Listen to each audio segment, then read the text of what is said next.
आजच डाउनलोड करा आणि तुमच्या आवडत्या मालिकांचा आनंद लुटा। घराणं कृतीतून दिसतं, जाणवतं, झिरपतं। बडेजाव ते लोक करतात ज्यांची कृती शून्य असते।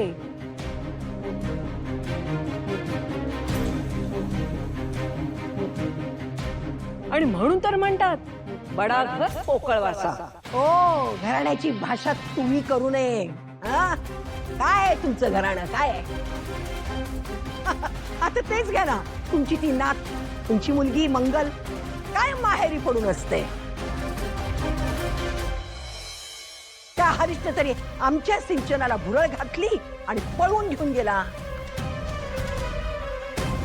आणि तुमची ती अवलक्षणी भावना, पत्रिकेत दोष तिच्या म्हणून लग्न जमत नाही। हे असलं घराणं तुमचं। तुम्हा लोकांना तर सवयच आहे की आपल्या मुलांना मोठमोठ्या घराण्यातल्या श्रीमंत मुलांच्या मागं लावायचं। मग तुमची मुलं त्या मुलांना आपल्या प्रेमाच्या जाळ्यात अडकवतात, त्यांच्या मागं लागतात, त्यांना नादाला लावतात आणि शेवटी त्यांना लग्न करायला भाग पाडतात।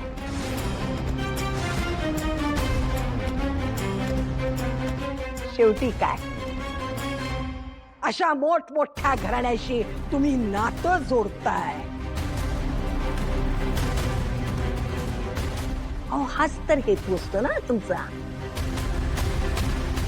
आजी तुला तरी कळतंय का तू काय बोलतेस ते?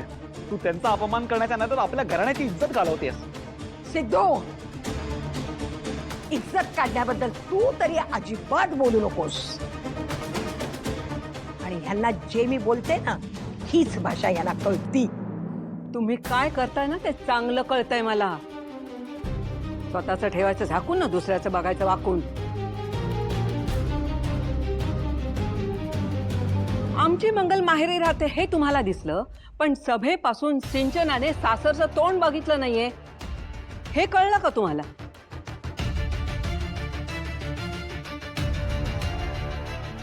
आजी, मंगलताई माहेरी सारखे सारखे का येतात ना हे आपल्या सगळ्यांनाच माहिती। मी काही वेगळं सांगायची गरज नाही।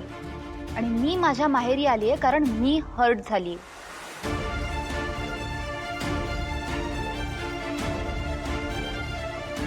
आणि माझ्या हर्ट होण्याचं कारण पण तुम्हीच आहात। हो का? मग आता सिंचना याही प्रश्नाचं उत्तर तूच दे। हरीश तुला भुरळ घालून घेऊन आला असं तुझी आजी तुला सांगते, तेव्हा तू काय भातुकली खेळणारी लहान मुलगी होतीस? हा?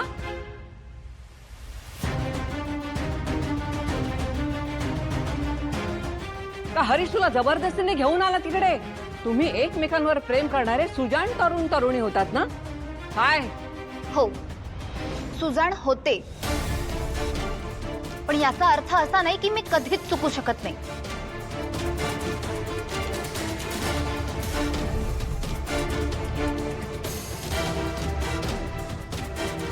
बघितलं ना कोणाचे निर्णय चुकतायत ते। आणि मला असं वाटतंय की एक फरक आहे। जेव्हा हरीश सिंचनाशी लग्न करून हिला आमच्या घरी घेऊन आला होता तेव्हा ती गोष्ट आम्हालाही नव्हतीच पटली।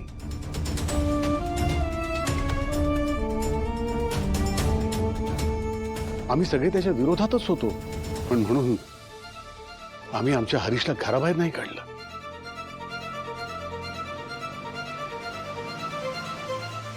आम्ही आमच्या मुलाला समजून घेतलं, त्याच्यावर विश्वास दाखवला।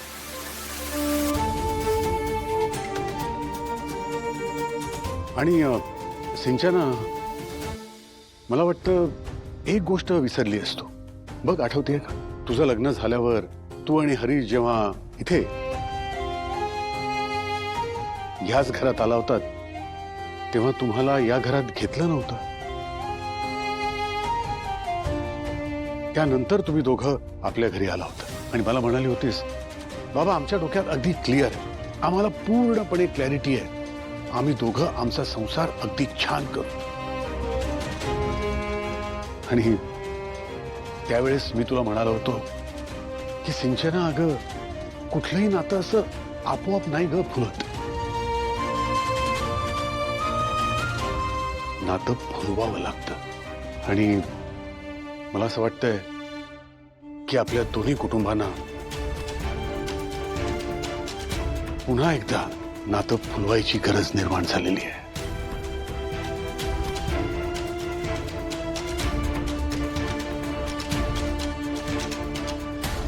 श्रीनिवास, ती सोयीस्करपणे विसरले रे. आणि कोण चूक कोण बरोबर ह्याचा हिशोब ठेवायचा असेल ना तर ऐका. सिंचना आज एवढ्या वर्षानंतर हरीश बरोबर लग्न केल्याचा पश्चाताप होतोय ना. पण हरीशला तर होत नाहीये कधी. आणि सिद्धूने सुद्धा एक निर्णय चुकीचा घेतला आणि आता त्याच्यावर पश्चातापाची वेळ आली. मग आता कळतंय का कोणाच्या घरची मुलं चुकीचा निर्णय घेतात ते. शांताबाई,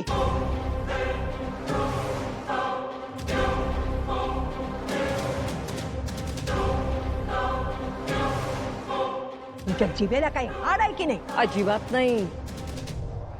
जसं तुमच्या जिभेला हाड नाही तसं माझ्याही जिभेला हाड नाही.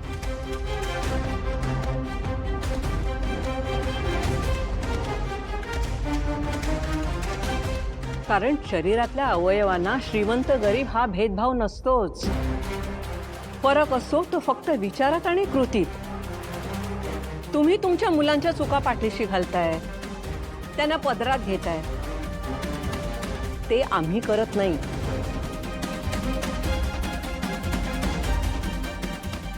जेव्हा आमचा हरीश चुकला होता, मोठी चुकी केली होती, त्यानं चोरी केली होती, तेव्हा लक्ष्मी त्याला मारत मारत तुमच्याच घरी घेऊन आली होती.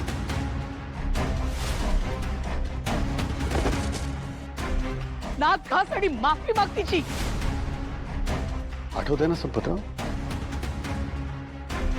हरीशला सिंचनाची माफी मागायला लावली होती लक्ष्मीनं. आज सिद्धूने एवढी मोठी चूक करून त्याच्याकडे कानाडोळा करताय आणि भावनावर ताशेरे ओढताय. बस,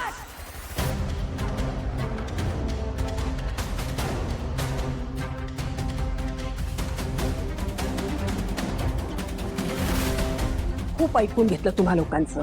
खूप बोललात तुम्ही. खूप बोललात. आता मी थेट निर्णयावर येते. सिद्धू आणि भावनाचं लग्न कधीच होऊ शकणार नाही.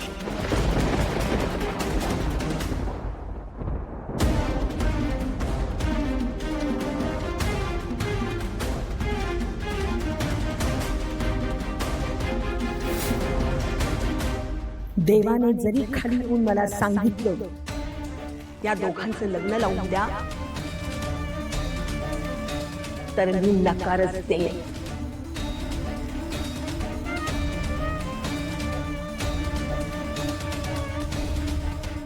मी भावनाला गाडे पाटील घराण्याची सून कधीच होऊ देणार नाही. समजलं?